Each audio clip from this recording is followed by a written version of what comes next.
Bonjour à tous, j'espère que vous allez bien. On se retrouve aujourd'hui pour le Vlogmas numéro 20 et donc comme vous pouvez le voir dans le titre, une vidéo face cam. Une vidéo face cam qui sera consacrée aux oracles. Si tu as cliqué sur cette vidéo, c'est très certainement parce que l'ésotérisme, la magie, etc.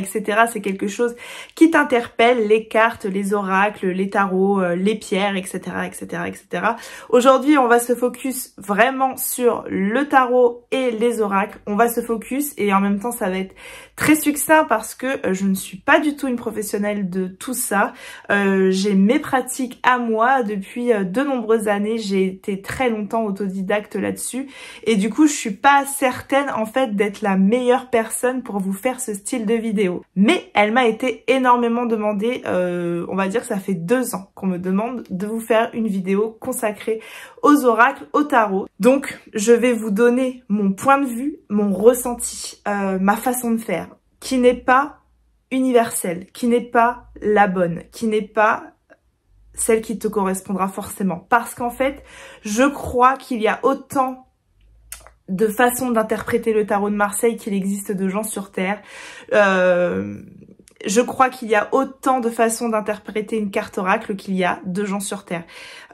C'est quelque chose en fait de très intime, de très personnel, les tirages de cartes. Et évidemment, tu peux t'orienter avec les grandes lignes, avec les petits manuels qui vont avec ton tarot ou avec tes oracles, mais il n'y a pas une vérité universelle. Alors, je vais commencer par vous parler de ma pratique, de comment j'ai commencé. Comment j'ai commencé tout ça. Alors il faut savoir que moi je crois beaucoup à tout ce qui est mystique depuis toujours. C'est-à-dire que bien avant que on parle de tout ça, je suis enfant et je suis fascinée par le tarot. Je suis fascinée par ces femmes qui tirent les cartes. Alors à l'époque, il n'y a pas ce côté développement personnel. À l'époque, le tarot, quand on te tire les cartes, c'est qu'on va te lire ton avenir. Et déjà à l'époque, c'est quelque chose qui me fascinait. Je suis allée voir ma première voyante. J'avais peut-être 14 ans et j'avais trouvé l'expérience fascinante. Et je vous dis, à l'époque, il n'y avait pas les oracles, il n'y avait pas tout ça. Et je me suis acheté mon premier tarot à ce moment-là. J'ai 32 ans, bientôt 33. Ça fait donc 18-19 ans que je pratique le tarot de Marseille. Et alors au début, c'était compliqué. Parce qu'en fait, tu te retrouves avec un jeu de cartes, avec énormément de cartes. Toi, tu connais ton jeu de cartes quand tu jouais à la bataille avec ta famille, où tu as du cœur, du pique, du carreau, du trèfle. Et là, on te parle de bâton, de denier, de coupe, etc. Et donc, en fait, j'ai commencé en ayant ma propre interprétation des cartes et en me disant je vais me tirer les cartes. Voilà, c'est une sorte ça a commencé plus dans un délire en fait et finalement je me suis énormément attachée à ça et puis plus je m'intéressais à la pratique, plus je lisais des articles sur internet, j'empruntais énormément de livres à la bibliothèque et plus le tarot m'a parlé. Depuis maintenant je pratique surtout avec ce tarot là qui est l'ancien tarot de Marseille. Voilà. Et donc au début de ma pratique, je tirais... alors le tarot de Marseille, tu as les arcanes majeures, les arcanes mineures. Les arcanes majeures, elles sont au nombre de 22 et ensuite les arcanes mineures. Pour commencer, c'est très compliqué de tirer avec les arcanes mineures, donc je ne tirais pas les arcanes mineures. Là, on a le 1 de bâton, le 3 de coupe, le roi de bâton, etc. Et on a nos 22 arcanes majeures. Elles ont tout un nom, l'empereur, l'étoile, la mort, etc. Et en fait, moi, j'ai commencé à me tirer les cartes. Il n'existait pas les oracles, il n'existait pas tout ça. Il a fallu que je me débrouille avec ce petit tarot de Marseille. Et c'est quelque chose qui m'a tout de suite hyper fascinée. Et c'est surtout quelque chose... Je pratiquais le développement personnel en fait avant que ça soit une mode, avant qu'on en parle. Voilà, et en fait je me tirais une carte et j'essayais d'analyser cette carte et de savoir ce qu'elle avait à me dire. Je vais en tirer une au hasard pour... Je la pioche tout le temps. La 13, l'arcane sans nom. La mort. Alors ça c'est la carte qui effraie le plus je crois quand on ne connaît pas le tarot de Marseille et pourtant c'est une carte que je pioche extrêmement souvent depuis extrêmement longtemps et en fait c'est une carte c'est une carte qui parle d'une fin de quelque chose. ça parle pas spécialement de la mort. Ça parle de révolution, ça parle de transformation en fait. Et moi j'aime bien piocher cette carte-là parce que pour moi ça veut dire qu'il va y avoir du changement. Vraiment, quand vous faites un tirage, il faut éviter de partir trop dans la négativité. Si vous faites un tirage, essayez de voir le positif de ce que chaque carte peut vous apporter. Vous n'êtes pas voyant, enfin... Je pense pas. Parce que si je commence à voir les messages négatifs de mes cartes, bah, je vais ressortir avec un tirage et être encore moins bien que ce que je suis peut-être actuellement. Non, le but d'un tirage de cartes, c'est de t'aider, de te donner des conseils, des clés pour essayer peut-être d'aller mieux ou peut-être, je sais pas, de te donner de l'énergie, de t'insuffler un mood plus positif. L'arcane sans nom, elle invite à éliminer ce qui t'empêche d'avancer. Voilà, elle t'invite à vraiment... elle t'invite vraiment à la transformer. Mon téléphone a coupé et on continue. J'étais en train de vous dire, je ne sais pas si ça a coupé à ce moment-là ou pas. Je vais en tirer une autre. Toujours que sur les arcanes majeures. Et je tire donc le chariot. Le chariot, lui, c'est plutôt une carte... Alors, elle peut avoir beaucoup d'interprétations différentes. C'est une carte qui peut te parler, par exemple, de voyage. C'est une carte qui peut te parler de domination. En fait, le chariot, lui, il est vu comme un conquérant. Le chariot, il t'invite vraiment à te questionner. Tirer par exemple juste derrière l'arcane sans nom, c'est très cohérent. Ça t'invite à te questionner, etc. Sur la façon dont il faudrait que tu changes les choses. Enfin, en tout cas, c'est mon interprétation du chariot couplé avec, hop, avec l'arcane sans nom, la mort, c'est très cohérent pour moi. Voilà pour ce qui est de l'ancien tarot de Marseille ou du tarot de Marseille. J'avais eu une fois, je l'ai sorti pour vous montrer un autre tarot. Le tarot des possibles, il s'appelle, alors c'est le même nom de carte sauf qu'elles sont très différentes. Hein. On va retrouver le mat, celui-là aussi j'aime beaucoup le tirer. L'empereur, on va essayer de... le chariot. Ça se ressemble hein, finalement, mais bon, c'est une image peut-être un peu plus... Mince, il est où? Je l'ai mis où mon tarot? Il est là. Vous voyez, pour comparer. Voilà, c'est des couleurs un petit peu plus douces, un petit peu plus jolies. Et puis dans celui-ci, on devait avoir un petit livret. Peut-être pour une prise en main du tarot de Marseille, pourquoi pas commencer avec un tarot expliqué comme ça, vendu comme un oracle aujourd'hui. Voilà, ça c'est ma façon d'interpréter le tarot de Marseille. C'est pas une vérité, c'est ma façon de travailler le tarot de Marseille. En plus, je vous dis, j'ai été autodidacte pendant très longtemps. C'est pas forcément toujours la bonne interprétation du coup. Si jamais vous voulez aller plus loin dans le tarot de Marseille, mais pour commencer, en fait, c'est vraiment pas ce que je vous conseille. Je vous conseille de commencer avec des oracles. Je vais vous en parler juste après. Si jamais vous voulez aller plus loin dans le tarot de Marseille, il y a un livre que je me suis acheté il y a une dizaine d'années et que je trouve... plutôt pas mal, alors plutôt indigeste si vraiment t'es pas du tout familiarisé encore avec le tarot de Marseille, mais qui peut t'aider à faire tes premiers tirages, etc. Cette fille pourrait quand même préparer ses vidéos. À chaque fois, il faut qu'elle se lève pour aller chercher des trucs. Bon, il a un peu vécu. C'est La Voix du Tarot de Alexandro Jodorowsky que, écoutez, je trouve plutôt pas mal fait, qui va vous expliquer les cartes.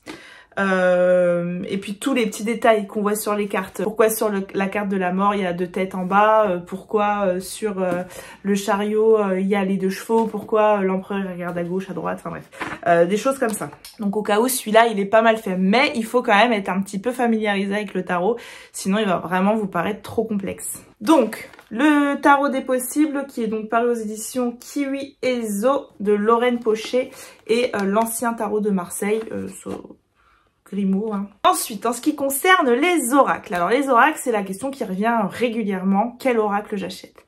Eh ben en fait, je peux pas vous conseiller. Je peux pas vous conseiller parce que chaque oracle...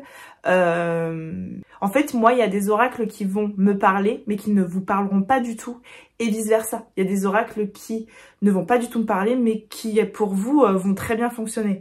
J'ai reçu, je vous les ai dit, pas mal d'oracles cette année de la part des éditions Animae, et il y a des oracles, j'ai essayé, mais en fait, il en sort rien du tout, parce que les oracles ne me parlent pas.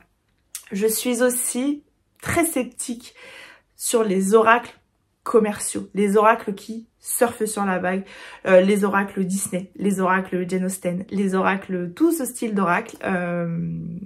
C'est très joli, c'est très beau, c'est des très belles cartes. J'ai très envie de m'acheter l'oracle, je crois que c'est Alice au Pays des Merveilles, parce que j'adore Alice au Pays des Merveilles, j'adore les oracles, mais je sais que c'est un oracle avec lequel, en fait là c'est plutôt pour l'objet que je vais l'acheter, pas pour son utilité, parce que j'ai un peu plus de mal à y croire. J'ai un petit peu plus de mal à y croire parce que je crois que un oracle doit être fait d'une certaine manière.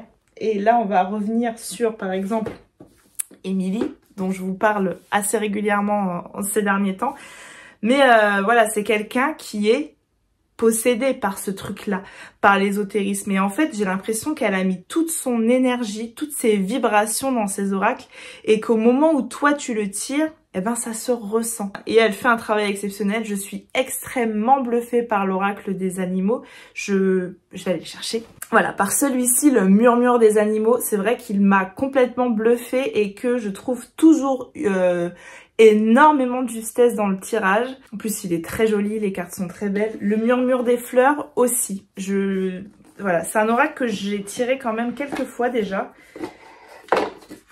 Il est beaucoup plus gros que celui des animaux, il y a plus de cartes. En fait, la première fois que tu vas t'acheter un oracle, il ne faut pas que tu te dises « je vais aller m'acheter un oracle ».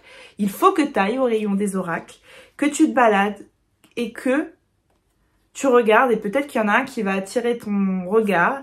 Et puis peut-être que le titre de l'oracle, en fait, va te parler. Et c'est comme ça qu'il faut que tu achètes ton premier oracle. Parce qu'en fait, tu sens que c'est celui-ci qu'il faut que tu achètes. Ça paraît très mystique, mais en fait, c'est très bête. Hein. C'est comme quand je suis allée au marché de Noël ce week-end et que j'ai vu cette magnifique pierre bleue que je ne savais absolument pas ce que c'était que cette pierre bleue. Pourtant, je commence aussi à être un peu calée en pierre, alors beaucoup moins lithothérapie que sur les oracles et tout. Mais voilà, cette pierre bleue, je ne sais absolument pas ce que c'est. Je l'achète, je rentre et je vois que c'est la pierre des hypersensibles. Enfin, exactement ce que j'ai besoin en ce moment, quoi. Voilà, la pierre m'a appelée. Pourquoi j'ai acheté cette pierre? J'en sais rien. C'est l'instinct. Et la pratique d'oracle, c'est pas de la divination que je fais, c'est de l'instinct. Je pioche ma carte en me concentrant très fort et en demandant qu'est-ce qu'il faudrait que je fasse en ce moment pour aller mieux. C'est du développement personnel. Je n'ai aucun pouvoir divinatoire. Je ne lis pas l'avenir.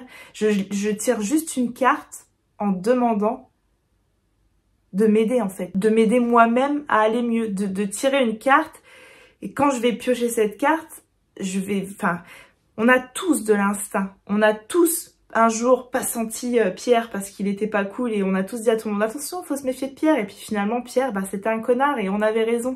On a tous de l'instinct, on a tous des signes. Il faut savoir les interpréter. On a tous ça en nous. Il n'y a aucune notion de divination, rien du tout, du tout, du tout. Et là, par exemple, je vais demander à l'oracle, dans tous les oracles, il y a plusieurs façons de faire son tirage de cartes. Là, je vais demander à mon intuition de me donner une carte. Qu'est-ce qu'il faudrait que j'entende en ce moment? Ça, c'est plus un oracle qui est centré sur les relations sentimentales. Et j'ai donc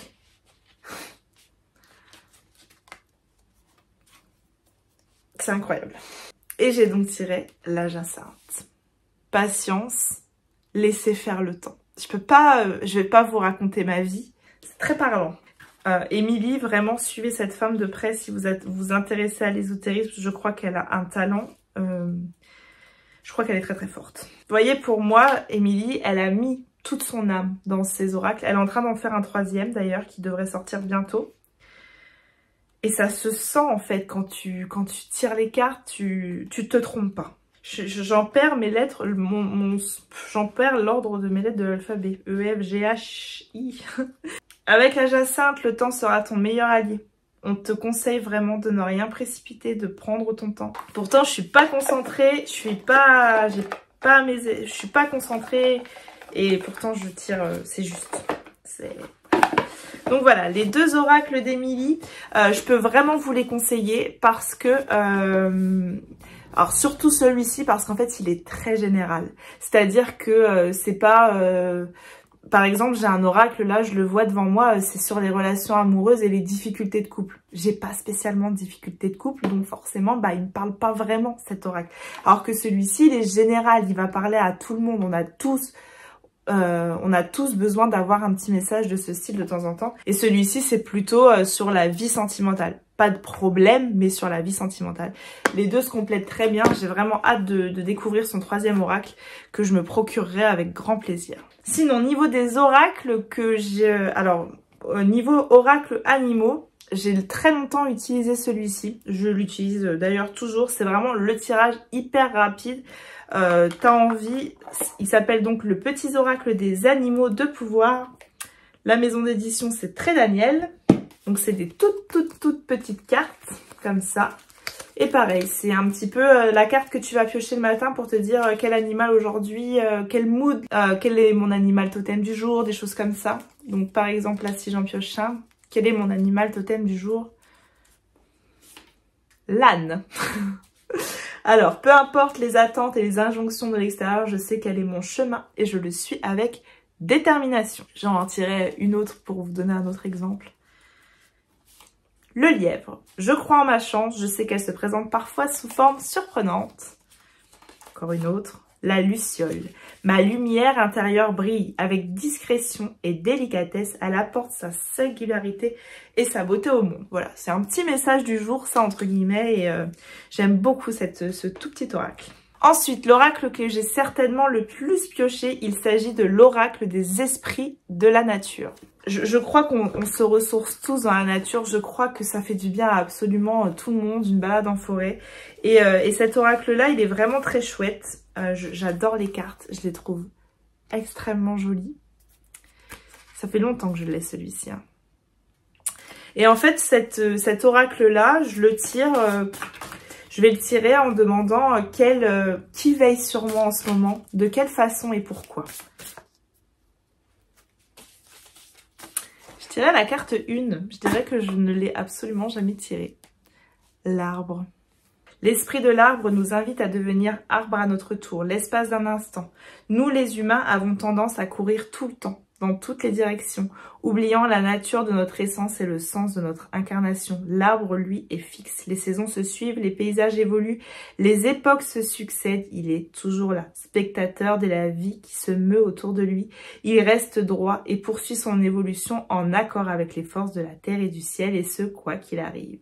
Cette carte nous suggère de sortir de notre agitation quotidienne, de faire une pause, d'avoir un regard sur notre passé afin de l'intégrer, de nous reconnecter aux forces naturelles et de nous aligner sur notre propre réalisation. Je pourrais vraiment vous parler longtemps de tous mes oracles, j'en sélectionne quelques-uns.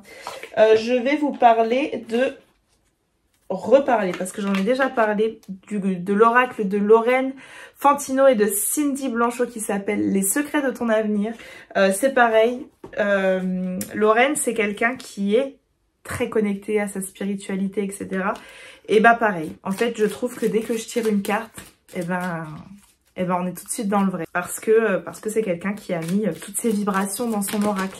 Alors, il y a plusieurs tirages possibles. J'avais déjà fait celui-ci en vidéo, je ne sais pas si vous vous souvenez. Je peux piocher plusieurs cartes. Carte 1 représente l'aspect positif de la question. La carte 2, les aspects négatifs, les blocages. La carte 3 représente la réponse à la question. Je sais que je l'ai déjà fait 2-3 fois ce tirage-là et c'est incroyable. Et sinon, il y a la méthode plutôt rapide qui est une carte, une prédiction. Alors, je tire la carte numéro 28.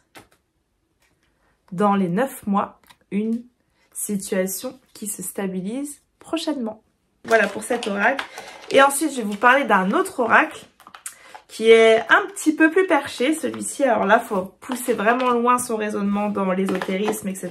Il faut lâcher prise, il faut vraiment être perché. Hein. Et il s'agit de l'oracle des sorcières novices. Dans cet oracle-là, on a 3 groupes de cartes. On a des cartes qui parlent de sorcières, des célèbres sorcières, alors ça va de Baba Yaga à Gandalf. Et puis on a également des accessoires de sorcières, donc on peut avoir par exemple le chaudron. Et il y a également des cartes animales, des animaux qu'on appelle des familiers, qui sont des animaux liés aux sorcières. C'est un oracle qui va te permettre de mieux connaître les sorcières, qui va te permettre de mieux connaître les objets, les familiers. C'est un oracle pour aller un petit peu plus loin dans l'ésotérisme. Et donc là, je tire la baguette magique, la concentration. Quand cet oracle surgit, cela signifie que notre imagination est en marche et que notre puissance créative est immense. Je vais en tirer une seconde. John Dee, la vocation. Je vous ai dit qu'en ce moment, il fallait que je me lance, moi. Je trouve qu'il est chiant pour retrouver les cartes à chaque fois, par contre. C'est le petit reproche que je lui fais à celui-là. Dans le livret, je trouve qu'il n'est pas intuitif. Alors, on s'imagine souvent les magiciens plongés dans leurs ouvrages, dans une pièce pleine d'objets mystérieux baignés d'une lueur crépusculaire. John Dee, dans son immense bibliothèque londonienne, devait ressembler à un magicien dépeint ici. Astronome, mathématicien antiquaire, conseiller d'Élisabeth Ier, cartographe, spécialiste de l'occulte et alchimiste, il connut des revers de fortune et mourut indigent. Son oracle nous parle de notre vocation et nous pousse à la suivre. Il est une invitation à la prudence car bien des malentendus nous guettent. Une authentique vocation est souvent une longue traversée en solitaire. Voilà, cette vidéo est terminée. J'espère que cette vidéo vous a plu. Dites-moi en commentaire si vous pratiquez les oracles, si c'est quelque chose qui vous interpelle, si c'est quelque chose au contraire qui vous rend extrêmement sceptique. J'insiste vraiment sur le fait que 99% de ma pratique n'est pas divinatoire, je ne tends pas à ça pour l'instant. Peut-être j'y crois énormément, mais pour l'instant je n'ai pas l'impression de parvenir à ça. Voilà, c'est vraiment du développement personnel, c'est tirer une carte et essayer un petit peu. C'est comme quand on écoute notre horoscope en fait, et qu'on te dit aujourd'hui attention, hein, tu vas rencontrer quelqu'un. Alors du coup tu vas peut-être faire plus attention à cette journée et être plus méfiant. Et peut-être que c'est juste une façon de te protéger. Et les oracles sont un peu là pour ça aussi. Voilà, comme d'habitude, n'hésitez pas à prendre le temps de liker, de commenter, de partager votre instant de visionnage sur les réseaux sociaux. Moi, je vous dis à demain pour un nouveau Vlogmas. Je vous fais des bisous. Bye!